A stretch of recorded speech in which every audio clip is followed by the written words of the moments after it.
everyone, this is Adam Doherty. Welcome to this episode of the Doherty Law Firm's Know the Law. We're going to talk today about coverage. stands for Uninsured Motorist or Underinsured Motorist. The state of Florida considers those one and the same. Other states treat those as separate policies, so you would need to purchase an uninsured motorist policy and an underinsured motorist policy. That's not the case here in Florida. Why is insurance so important? As we talked about in the last episode, the state of Florida does not require bodily injury coverage for drivers. So your insurance takes the place of the other person who hits you and is at fault and injures you. So your uninsured motorist coverage will step in the place of that person.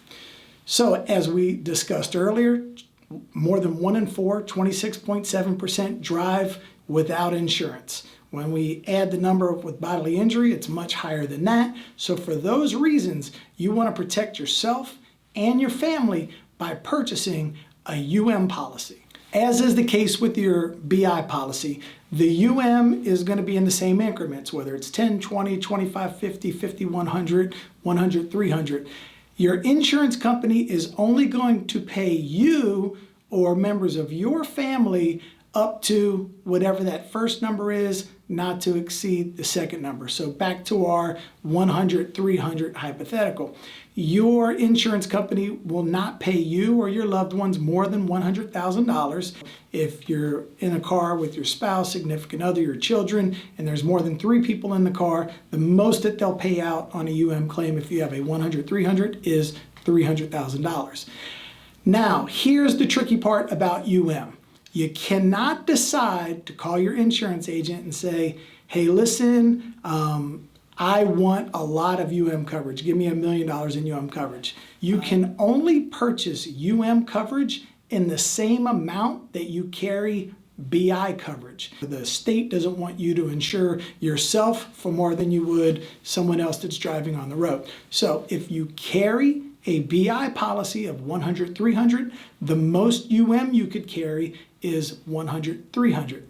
Now there's also something that I want to talk to you about that's different with coverage. They have what's called stacked or unstacked. That means if you have 2 cars on your policy and you have a 100, 300 policy and you elect to have stacked coverage, well now, instead of having a 100, 300 policy, you have a 200, 600 policy because it takes the first car and it stacks it with the second car. So a stacked policy of 100, 300, which becomes 200, 600, is probably going to be more expensive than if you just went out and purchased a $250,000, $500,000 policy. So we would encourage you to call your insurance agent, get quotes on that, and just make sure you do the right thing by you and your family. Stay protected. Like always, if you have any comments or questions, please feel free to email us at team@wetrycases.com or leave your questions or comments in the box below and we'll get back with you. Thank you.